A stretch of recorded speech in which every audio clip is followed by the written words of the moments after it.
Hi class, today we're going to be learning to use the standard algorithm when we're solving addition problems.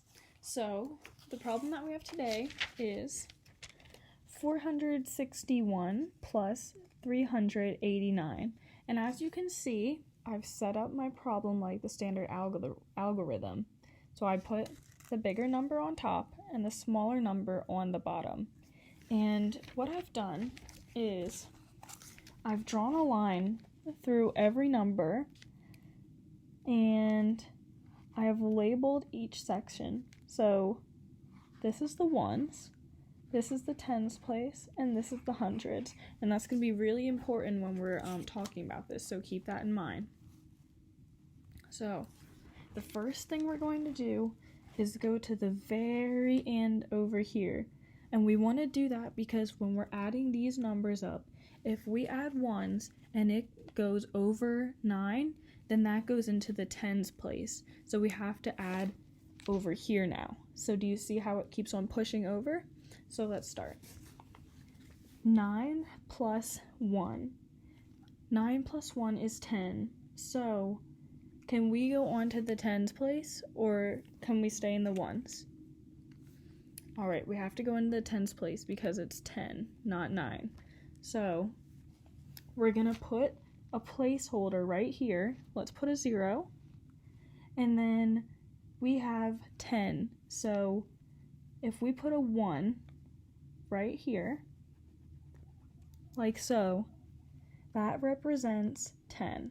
Just like this number right here represents 60 because it's 60 for the tens place.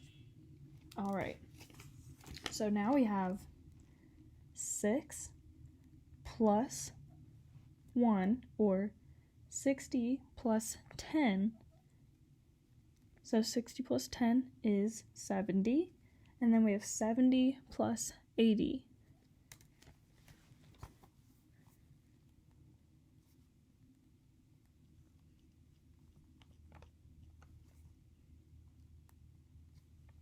Alright, and what is 70 plus 80? Does that go over 100 or does it stay in the tens place? So our answer would be 150. So that goes over tens. We've crossed over 100. So now we have to move into the hundreds place. So now we have to put another placeholder.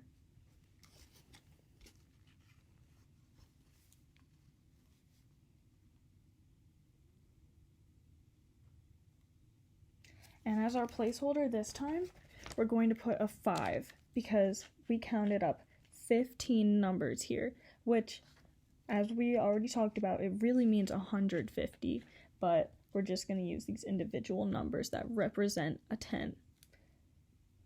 So we're going to put a 5 down there, and then we're going to bring over a 1, and this time it represents 100.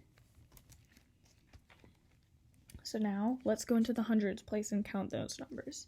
So we have 4 or 400 plus 1 or 100, which is 500 or 5. Now we have to add the 3. So 5 plus 3, 5, 6, 7, 8. 8. Does that have to go into the next place? Are we going into the thousands or can we stay in the hundreds? Alright, we get to stay in the hundreds, so we can just write an 8. So our final answer is 850.